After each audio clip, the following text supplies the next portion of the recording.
Fake experience పెట్టి fail అవుతున్నారు and background వెరిఫికేషన్లో దొరికిపోతున్నారు. జనరల్గా ఏంటి అంటే ఫేక్ ఎక్స్పీరియన్స్ పెట్టడం అనేది లీగల్ కాదు, కంప్లీట్లీ ఇల్లీగల్. అండ్ కొంతమంది అయినా కానీ పెట్టి జాబులు చేసుకుంటూ సక్సెస్ అయిన వాళ్ళు ఉన్నారు కదా అని చెప్పి మాట్లాడుతూ ఉన్నారు. ఒక స్టూడెంట్ రీసెంట్గా ఒక కమెంట్ చేశాడు. ఏంటి అంటే 4 months ఒక దగ్గర కోర్స్ నేర్చుకున్నాడు, ఒక 3-4 months మళ్ళీ ప్రాక్టీస్ చేశాడు, ఒక 3 years ఎక్స్పీరియన్స్ పెట్టాడు అండ్ కట్ చేస్తే ఇప్పుడు 18 లక్షల ప్యాకేజ్ అన్న లైఫ్ సెట్ అయిపోయింది అది.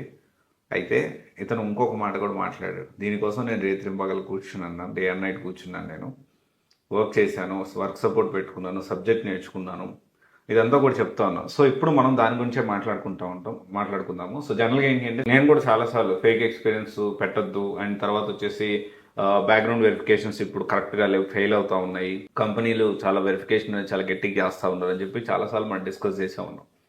అయితే ఇక్కడ ఎక్స్పీరియన్స్ పెట్టి ఆన్ ది అదర్ సైడ్, కాయిన్కి రెండో సైడ్ కొంతమంది ఎదురెళ్ళి పోరాడి ఎక్స్పీరియన్స్ పెట్టి రకరకాల కారణాలతోటి లైక్ నాన్ ఐటీ నుంచి వచ్చో, గవర్నమెంట్ జాబ్ ప్రిపేర్ అయ్యో, లేకపోతే కెరియర్ని అప్పుడు దాకా సీరియస్గా తీసుకోకో, రకరకాల కారణాలతోటి కెరియర్ గ్యాప్ ఏర్పడిపోయి వాళ్ళకి సీరియస్నెస్ వచ్చిన తర్వాత చాలా సిన్సియర్గా కూర్చొని 3 years, 4 years, 5 years ఎక్స్పీరియన్స్ పెట్టి ఇప్పుడు సక్సెస్ అయిపోయి 18 నుంచి 25 lakhs అలా తీసుకునే వాళ్ళు కూడా బోల్డ్ మంది ఉన్నారు.